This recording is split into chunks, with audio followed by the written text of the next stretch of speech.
Hello guys, my name is Tahmina and I know ये video बहुत समय के बाद आई है मेरी। ये जो मैं वीडियो लाई हूँ, अभी तक मैंने जो है बीएससी के रिलेटेड नोट्स बनाए थे, बीएससी के important question botany, zoology and chemistry के। बट अब जो है मैं 12th का सेशन स्टार्ट कर रही हूँ। तो 12th में सबसे पहले हम बायोलॉजी देखेंगे, बायोलॉजी के इंपॉर्टेंट क्वेश्चंस एंड सारे इंपॉर्टेंट क्वेश्चन देखेंगे एक एक करके यूनिट वाइज। इवन इसमें अगर आपको जो भी टॉपिक आपके पास ना हो तो आप मुझे कमेंट करिएगा, मैं उस पर वीडियो बना दूँगी। चलिए स्टार्ट करते हैं। ये हमारा 12 इंपॉर्टेंट क्वेश्चन है बॉटनी के, बायोलॉजी के। यूनिट 2, फर्स्ट ऑफ ऑल हम यूनिट 2 देखेंगे। यूनिट 2 का नाम है अनुवांशिकी और विकास। इसमें देखिए 10 क्वेश्चन बहुत ज़्यादा इंपॉर्टेंट होते हैं जो लॉन्ग में आते ही आते हैं या शॉर्ट में आते हैं। ये आपके 4 नंबर में आएंगे या ये आपके 6 नंबर में आएंगे। देखिए फर्स्ट क्वेश्चन, मेंडल के वंशागति के नियम। ये 3 नियम होते हैं। मेंडल के वंशागति के 3 नियम होते हैं, प्रभाविता का नियम, पृथक्करण का नियम, स्वतंत्र अव्यूहन का नियम। अकॉर्डिंग टू अनुवांशिकी, ये बहुत ज़्यादा इम्पोर्टेंट है, बहुत ज़्यादा। इसको तो आप कर ही लीजिएगा। इसके कुछ डायग्राम्स होते हैं वो बहुत ज़्यादा बहुत आसान होते हैं। लाइक एज जैसे इसमें क्या होता है, शुद्ध लंबे पौधों, ये शुद्ध लंबे पौधे हो गए और ये हो गए आपके बौने पौधे। स्मॉल टी को क्या माना हमने, बौने पौधे, छोटे पौधे। और जो हमारे लॉन्ग हैं, जो हमारे बड़े टी हैं, इनको हमने माना शुद्ध लंबे पौधे। जब इनका क्रॉस कराएंगे हम तो हमें पहली पीढ़ी में किस तरह के पौधे प्राप्त होंगे। देखिए क्रॉस कैसे कराएंगे, यहाँ से ऐसे एरो लिया, यहाँ से ऐसे लिया, ये वाला टी इधर आ गया और ये छोटा वाला टी भी इधर आ गया। इसके बाद इसका क्रॉस कराएंगे, यहाँ पर भी ठीक है, ये इस तरह से आया। तो इस तरह से अगर देखा जाए तो हमारे पास 100% संकरण लंबे पौधे प्राप्त हुए। तो इस चीज को ध्यान है, इस तरह के क्रॉस होंगे इसमें, बहुत आसान क्रॉस होते हैं। तो पहला क्वेश्चन हमारा ये है। 3 तरह के नियम है, मेंडल के 3 नियम है, प्रभाविता का नियम, पृथक्करण का नियम, स्वतंत्र अव्यूहन का नियम। ये तीनों नियम बहुत इंपॉर्टेंट विद दिस डायग्राम। इसके अलग अलग डायग्राम्स होते हैं बट होते सारे बहुत आसान है। इसको अगर आप एक बार पढ़ेंगे आपको बहुत अच्छी समझ में आ जाएगा, बट रिवीजन करते रहेगा। इसके बाद नेक्स्ट देखते हैं। नेक्स्ट है आपका अपूर्ण प्रभाविता और सह प्रभाविता। ये भी एक अनुवांशिकी का एक टॉपिक है। अपूर्ण प्रभाविता का मतलब ये होता है कि प्रभाविता तो हुई, प्रभावी तो हुआ पर पूर्ण रूप से प्रभावी नहीं हुआ। इसका मतलब ये होता है, इसमें क्या है, अगर हम शुद्ध सफ़ेद पौधों की जो क्रॉस है वो हम लाल पौधों से कराएंगे तो हमें संकर लाल पौधे ना देखने की वजह हमें पिंक पौधे। तो गाइस अपूर्ण प्रभाविता और सह प्रभाविता भी बहुत इंपॉर्टेंट, मोस्ट इम्पॉर्टेंट क्वेश्चंस है हमारे यूनिट 2 इकाई 2 के अनुवांशिकी और विकास के। इसके बाद थर्ड हम क्वेश्चन देखते हैं इसका, मनुष्य, पक्षी तथा मधुमक्खी में लिंग निर्धारण। ये भी बहुत इंपॉर्टेंट क्वेश्चन है। इसमें से एक पे तो आता ही आता है, मनुष्य, पक्षी और मधुमक्खी में लिंग निर्धारण में एक पे तो आते हैं। इसमें भी इस तरह के ही होते हैं। इसमें हमें ही पता होना चाहिए कि किसके कौन से गुणसूत्र होते हैं और कितने होते हैं। जैसे मनुष्य में स्त्री के XX होते हैं और पुरुष के XY होते हैं, वैसे ही हमें पक्षी में भी पता होना चाहिए, वैसे ही हमें मधुमक्खी में भी पता होना चाहिए और यही पता होना चाहिए कितने गुणसूत्र होते हैं। इसके भी डायग्राम सबसे इंपॉर्टेंट है। ये जो है क्वेश्चन, इसमें सबसे इंपॉर्टेंट डायग्राम है। अगर आपको डायग्राम आते हैं तो थ्योरी तो आप खुद से लिख देंगे, ठीक है। ये भी बहुत ज़्यादा इंपॉर्टेंट क्वेश्चन है, इस पर मैं इंपॉर्टेंट लिख देती हूँ।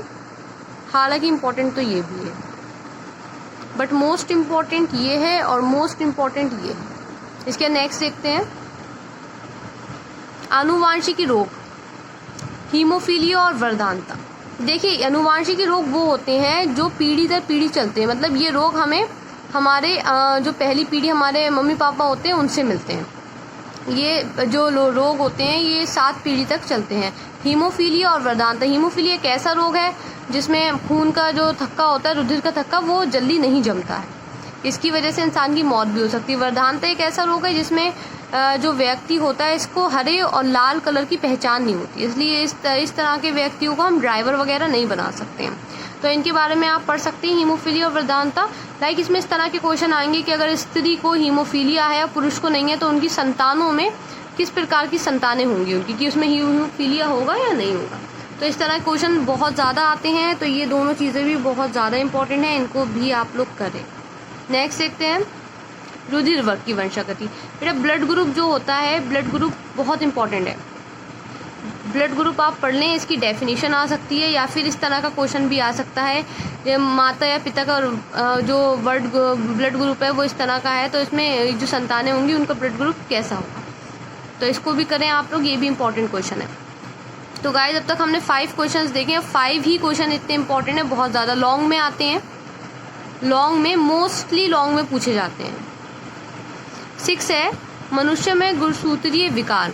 मतलब गुणसूत्रीय विकार का मतलब होता है कि मनुष्य में ऐसा होता है, कभी कभी जो गुणसूत्र होते हैं वो कभी, मतलब आप सबको पता है कि मनुष्य में कितने गुणसूत्र होते हैं, एक इंसान में 46 गुणसूत्र होते हैं, 23 पेयर होते हैं, 23 जोड़ी होते हैं। तो इसमें क्या होता है, 46 में कभी 47 हो जाते हैं तो कभी 45 हो जाते हैं। तो जब ये गुणसूत्र कम या ज़्यादा होते हैं तो इसकी वजह से एक बीमारी हो जाती है जिनको हम नाम देते हैं सिंड्रोम का। अगर गुणसूत्र के बढ़ने और घटने की वजह से कोई बीमारी हो रही है, रोग हो रहा है, तो उसे हम नाम देंगे सिंड्रोम का। तो यही है, इसे एक है डाउन सिंड्रोम, इसे भी पढ़ना है, और टर्नर सिंड्रोम ये पढ़ना है। ये दोनों बहुत ज़्यादा इम्पॉर्टेंट सिंड्रोम है, तो प्लीज़ इन दोनों को तैयार कर लें क्योंकि एग्ज़ाम में ये बहुत पूछे जाते हैं, मोस्ट इम्पॉर्टेंट लिखी हूँ मैं। इसके बाद नेक्स्ट देखिए भाई, ये तो ऑब्वियसली जब इसमें अनुवांशिकी आता है तो डीएनए और आरएनए की बात तो होना ज़रूरी है। डीएनए आरएनए की संरचना, अंतर और खोज, इवन ये कह सकती हूँ मैं कि आप डीएनए और आरएनए को पूरा ही तैयार करें, डीएनए आरएनए का स्ट्रक्चर बनाना सीखें, इसके बारे में देखें कि क्या होता है, ये कैसे वर्क करता है, सब कुछ इसके बारे में पढ़ें। संरचना सबसे इम्पोर्टेंट है, जो वॉटसन एंड क्रिक का मॉडल है उसको तो बिल्कुल बहुत अच्छे से पढ़ लें। डीएनए और आरएनए का वॉटसन एंड क्रिक मॉडल, इस पे डीएनए तो बहुत ज़्यादा इम्पोर्टेंट है, बट आरएनए भी इम्पोर्टेंट है क्योंकि आरएनए प्रोटीन संश्लेषण में भाग लेता है। इसके बाद आ गया डीएनए रेप्लिकेशन। तो डीएनए रेप्लिकेशन का मतलब क्या होता है, मोस्ट इम्पॉर्टेंट, डीएनए रेप्लिकेशन का मतलब होता है जब डीएनए से डीएनए को बनाया जाता है तो इस प्रोसेस को कहते हैं डीएनए रेप्लिकेशन, मतलब डीएनए अपने आप को ही बना रहा है। इसके बाद देखते हैं नेक्स्ट, जैव विकास की प्रमाण। ये है हमारे विकास, जैसे हमारे पास जो यूनिट का नाम है अनुवांशिकी तथा विकास, तो अभी तक अनुवांशिकी के प्रश्न थे, अब विकास के आए हैं। तो विकास के जो ये है इस क्वेश्चंस हैं, इसमें देखिए 9th नंबर पे है जैव विकास की प्रमाण।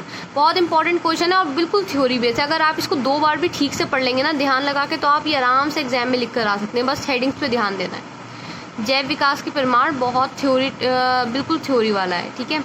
इसके बाद नेक्स्ट देखिए डार्विनवाद और लैमार्कवाद, ये बहुत ज़्यादा इंपॉर्टेंट क्वेश्चन है, इससे मोस्ट इम्पॉर्टेंट क्वेश्चन है, इससे क्वेश्चन आता ही आता है। डार्विनवाद से, लैमार्कवाद से, इसका सिद्धांत भी पढ़ना है, इन्होंने हमारे जो विकास है इसमें क्या योगदान दिया है ये भी पढ़ना है, इनकी आलोचना भी पढ़ना है कि कौन कौन से साइंटिस्ट ने इनकी आलोचना किया।